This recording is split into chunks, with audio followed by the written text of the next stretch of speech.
Tuangazie mengine sasa, ambapo mwenyekiti wa chama cha ACT Wazalendo Othman Masoud Othman hapo jana alichukua fomu ya kuomba ridhaa ya kuwania urais wa Zanzibar kwenye uchaguzi utakaofanyika mwaka huu.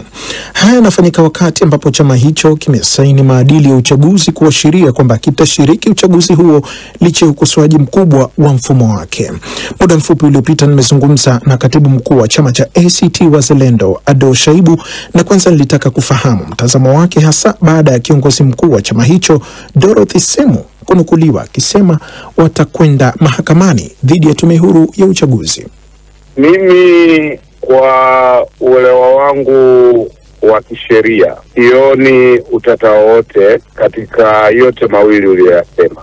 Mosi, ni kweli kwamba tumesaini sheria za maadili kwa sababu ni takwa la kisheria kusaini, na vyama vya upinzani licha ya ajenda yetu ya kupigania mageuzi ya mfumo wa uchaguzi hapa nchini zima ushiriki. Kwa hiyo sisi tumesaini kwa ajili ya kutekeleza matakwa ya kisheria. Lugha nyepesi, hatukuwa na namna nyingine ya kisheria zaidi ya kwenda kusaini. Kwa hiyo madai yenu ya awali yale mnakuwa hamjaachana nayo kabisa? Sisi bado tunaendelea na madai yetu, na uzuri ni kwamba mtu asiyeridhika na sheria fulani, mlango mwingine uliopo baada ya kutoa msukumo wa mamlaka husika kwa maana ya tume ifanyiwe maboresho, ukiona umeshindwa huko, njia nyingine ni kuvipinga vifungu ambavyo una shida navyo mahakamani. Sisi tunaona bado hakuna shida yoyote iwapo wanasheria wetu watajiridhisha kwamba tuna kesi ya msingi na kwamba ina uwezekano wa kufanya vizuri, na ndio kazi ambayo ofisi ya mwanasheria mkuu wa chama inaifanya hivi sasa. Wenzenu wa Chadema lakini wameweka wazi msimamo wao wa kutoshiriki uchaguzi na pengine hata kuzuiwa kabisa kwa madai yale ambayo nanyi pia mnayo. Kwa nini mkiwa kama vyama viwili vikubwa vya upinzani mnachukua njia tofauti kulishughulikia hili swala moja?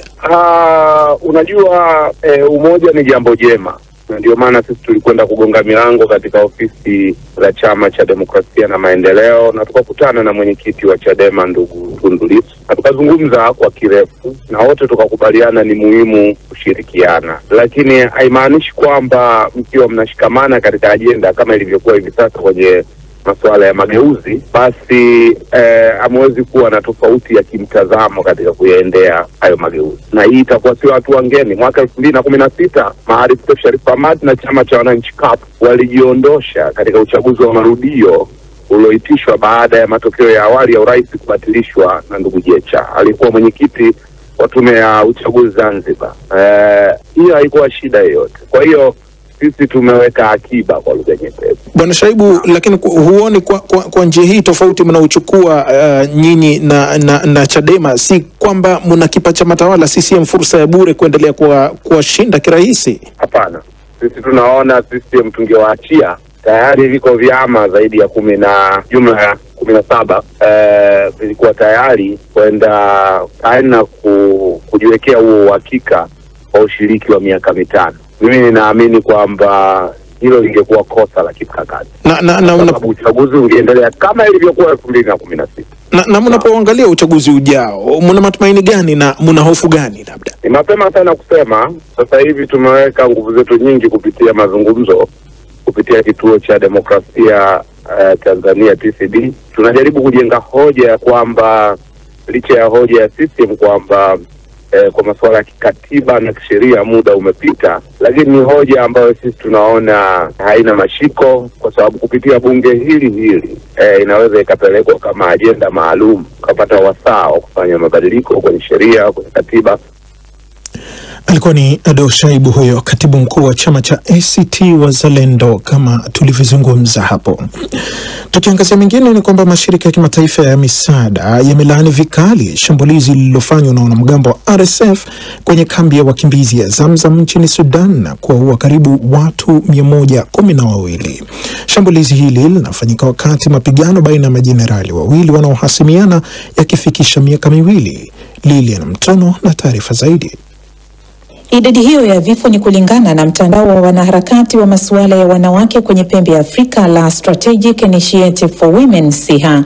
SIHA liliarifu siku ya Jumamosi kwamba kwenye shambulizi hilo la siku ya Ijumaa, RSF walichoma moto jiko linalotumiwa na jamii ya wakimbizi walioko kwenye kambi hiyo iliyoko kwenye jimbo la Darfur Kaskazini na kuwaua wafanyakazi wa kujitolea, miongoni mwao alikuwa ni mama mjamzito.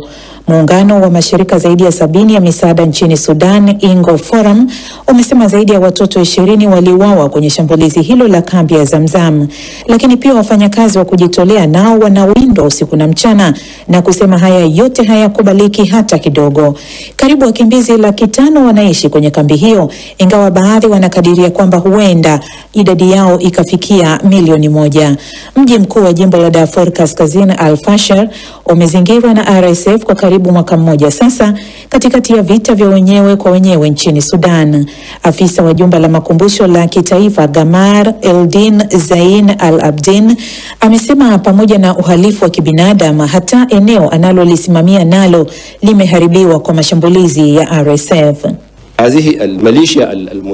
Wanamgambo hawa wa RSF wameharibu kila kitu, ikiwa ni pamoja na kila kitu kinachomhusu mtu binafsi wa Sudan na ustaarabu wa watu wa Sudan.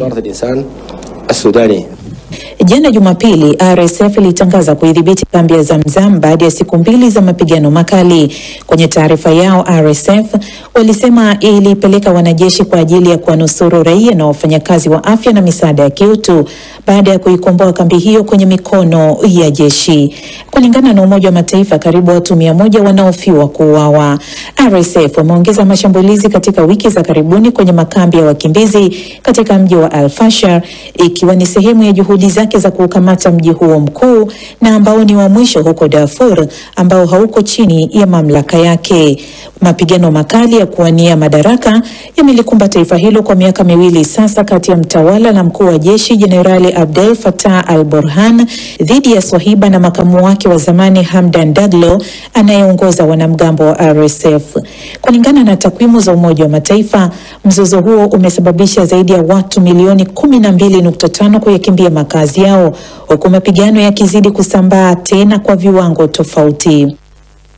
Lilian Mtono, asante sana. Tumalize uchambuzi wa ripoti zetu kwa taarifa hii inayosema kwamba Rais wa China Xi Jinping amesema hakutokuwa na mshindi katika vita vya kibiashara wakati anapoanza. Rais wa China Xi Jinping ametoa wito wa kuwa na uhusiano imara na Vietnam kwenye biashara na kuimarisha minyororo ya usambazaji, wakati ambapo usumbufu unaosababishwa na ushuru wa Marekani unapoonekana kote duniani. Xi ameanza ziara yake kwenye mataifa matatu ya kusini mashariki mwa Asia na leo amewasili katika mji mkuu wa Vietnam, Hanoi. Ziara hiyo inafanyika wakati Beijing inakabiliwa na ushuru wa 145% uliowekwa na Marekani dhidi ya bidhaa za China zinazoingizwa nchini Marekani. Masoko ya hisa yalinawiri hii leo Jumatatu baada ya tangazo la Donald Trump la kutotoza ushuru vifaa vya kielektroniki. Bara Asia lilifuata mkondo huo, huku hisa za makampuni ya teknolojia ya Hong Kong, Tokyo, Shanghai, Seoul, Singapore na Manila yakiimarika kwa takriban 2%. Rais wa China Xi Jinping ameonya kwamba mtindo wa kila nchi kulinda uchumi wake kwa kujipendelea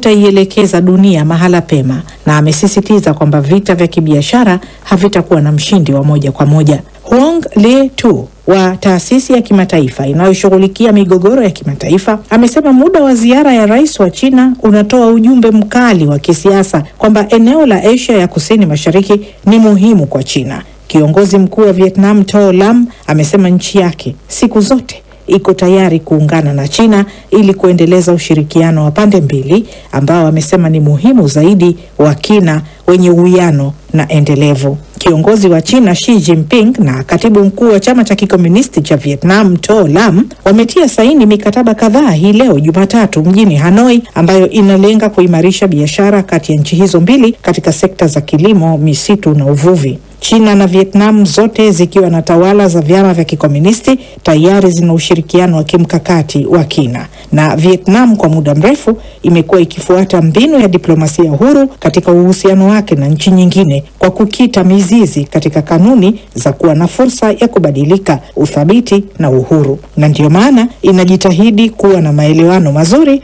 na nchi zote mbili za China na Marekani.